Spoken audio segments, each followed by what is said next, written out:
বাংলাদেশের টেলিকম খাতে বিদেশি বিনিয়োগকারীদের আগ্রহ কমেছে। গ্রামীণফোনের সিইও ইয়াসির আজমান বলেন, দীর্ঘমেয়াদী আর্থিক বিরোধ এবং কর সংক্রান্ত জটিলতা বিনিয়োগকে বাধাগ্রস্ত করছে।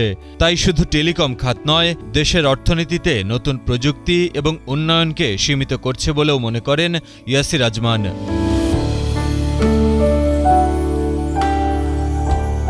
সংবাদ মাধ্যমের সঙ্গে আলাপকালে ইয়াসির আজমান বলেন, টেলিকম অপারেটররা নতুন প্রকল্পে বিনিয়োগ করতে চাইলে উচ্চ কর এবং পরিচালন খরচ তাদের সক্ষমতা সীমিত করছে। ফলে নতুন বিদেশি বিনিয়োগের প্রবণতা কমে গেছে এবং খাতের উন্নয়ন ধীরগতিসম্পন্ন হচ্ছে।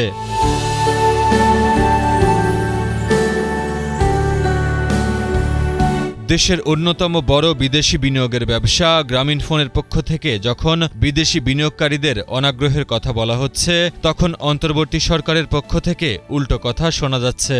বিনিয়োগ উন্নয়ন কর্তৃপক্ষের চেয়ারম্যান আশিক চৌধুরী গত 15 জানুয়ারি এক ফেসবুক পোস্টে লেখেন, 2025 সালের প্রথম 9 মাসে সরাসরি বিদেশি বিনিয়োগ বেড়েছে 80%। এক্সট্রিম মশার কয়েল প্ল্যান্ট ফাইবার দিয়ে তৈরি, তাই সহজে ভাঙে না, সুগন্ধিযুক্ত ও নিরবিচ্ছিন্নভাবে জ্বলে। ডেঙ্গু, চিকুনগুনিয়া বাহি সহ যে কোনো মশার বিরুদ্ধে দেয় এক্সট্রিম সুরক্ষা।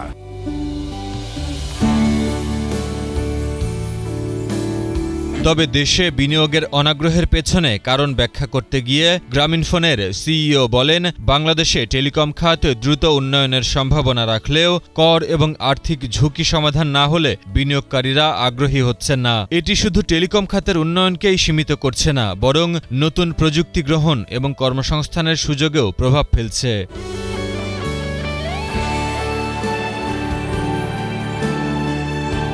একদিকে অপারেটরদের ক্ষোভ, অন্যদিকে গ্রাহকদের অভিযোগ। অপারেটরগুলো বলছে তারা লাভ করতে পারছে না, অন্যদিকে গ্রাহকের কাছে মোবাইল ডেটা ও কল সেবার মূল্য বৃদ্ধি উদ্বেগের কারণ হয়ে দাঁড়িয়েছে। তবে বিনিয়োগের বাধাগুলো দূর করতে পারলে দুই পক্ষেরই এই সমস্যা কমে আসবে বলে মনে করেন ইয়াসির আজমান।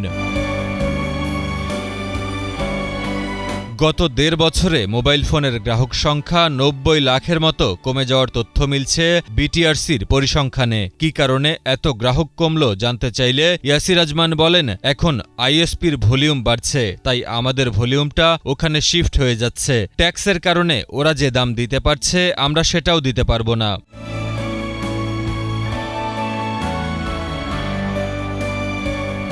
বাংলাদেশের টেলিকম খাতে বিদেশি বিনিয়োগ বাড়ানো এবং খাতের দীর্ঘমেয়াদী প্রবৃদ্ধি নিশ্চিত করতে কর এবং অর্থনৈতিক পরিবেশকে বিনিয়োগ বান্ধব করার তাগিদ বিশেষজ্ঞদের, কারণ এটি দেশের অর্থনীতির স্থিতিশীলতা এবং প্রযুক্তি উন্নয়নের জন্য গুরুত্বপূর্ণ। মাহিম মুস্তাফিজ, কালের কণ্ঠ।